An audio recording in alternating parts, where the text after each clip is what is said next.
పక్క రాష్ట్రంలో ముఖ్యమంత్రి మాట్లాడుతున్నాడు త్రిభాషా సిద్ధాంతం మంచిది కాదని. దానికి రేవంత్ రెడ్డి కూడా మాట్లాడుతున్నాడు. ఏం తెలుసు రేవంత్ రెడ్డి గారు నీకు? ఈ దేశంలో త్రిభాషా సిద్ధాంతాన్ని తీసుకొచ్చింది ఎవరు? అయ్యా రేవంత్ రెడ్డి గారు, మీ కాంగ్రెస్ పార్టీ తీసుకొచ్చి పెట్టింది త్రిభాషా సిద్ధాంతాన్ని. దేశంలో త్రిభాషా సూత్రాన్ని హిందీ ప్రచార సభలు పెట్టి మరి ఈ దేశంలో త్రిభాష సిద్ధాంతానికి పునాది రాలేసింది కాంగ్రెస్ పార్టీ. నేను అడుగుతున్నా రేవంత్ రెడ్డి గారిని, అయ్యా మరి ఈ రాష్ట్రంలో 190 మంది ప్రజలకు రాదు ఉర్దూ. ఎందుకు రాస్తున్నారు ఉర్దూ? ఎవరిని అడిగి రాస్తుండ్రు? ఉర్దూను ఎందుకు తెలుగు ప్రజల మీద బలవంతంగా రుద్దుతుండ్రు? పోయి అడుగు తమిళనాడు ముఖ్యమంత్రి స్టాలిన్ ని.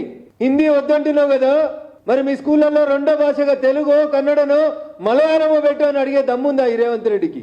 ఎవరి మెప్పు కోసం తెలంగాణలో ప్రతి బోర్డు ఉర్దూలో రాస్తున్నావో చెప్పు. తెలుగు బోర్డు లేని ఆఫీసులు ఉన్నాయి, కానీ ఉర్దూ బోర్డు లేని ఆఫీస్ ఒక్కటి లేదు. ఎవరికి భయపెడుతున్నాడు రేవంత్ రెడ్డి గారు? కాంగ్రెస్ పార్టీ ఎవరికి భయపడుతుంది? ఇతర భాషల్ని ప్రజల మీద రుద్దుతే బాగుండదని చెప్తున్నారు రేవంత్ రెడ్డి. మరి ఉర్దూ రుద్దుతలేరా? మా మీడియా మిత్రులకు ఎవరికైనా ఉర్దూ వస్తుందా? ఏ తెలుగు పేపర్లో పనిచేసే జర్నలిస్ట్ మిత్రుడు అన్న ఉర్దూ మాట్లాడగలుగుతాడా? ఎందుకు మరి హైదరాబాద్ లో బోర్డులు అన్నింటి మీద ఉర్దూ రాస్తుండ్రు? ఇది మాట్లాడే కంటే ముందు ఆలోచించుకోవాలి. ఇంకా దుర్మార్గం రేవంత్ రెడ్డి గారిది ఎంత దిగజారిపోయారంటే, అసెంబ్లీలో అడుగుతాడు ముఖ్యమంత్రి, అగర్ ఓవైసీ సాబ్ పర్మిషన్ దియేతో మై తెలుగు మే బాత్ కర్తే అంటాడు. సిగ్గుండాలే రేవంత్ రెడ్డి నీ భాషలో చెప్పాలంటే. ఈ రాష్ట్ర ప్రజల భాష తెలుగు. తెలుగుని శాసనసభ నాయకుని ఉండి శాసనసభలో మాట్లాడేటందుకు ఏమో పోనాడు ప్రతిపక్ష నాయకుడు అంటే అది కూడా కాదు. అగర్ ఓవైసీ సాబ్ పర్మిషన్ దియేతో మై తెలుగు మే బాత్ కర్తూ. ఏంది ముఖ్యమంత్రికి ఇంకొకరు పర్మిషన్ ఇవ్వాలా? ఇదా నీ పరిపాలన? దీనికోసమైనా కాంగ్రెస్ కి ప్రజలు ఓట్లేసింది.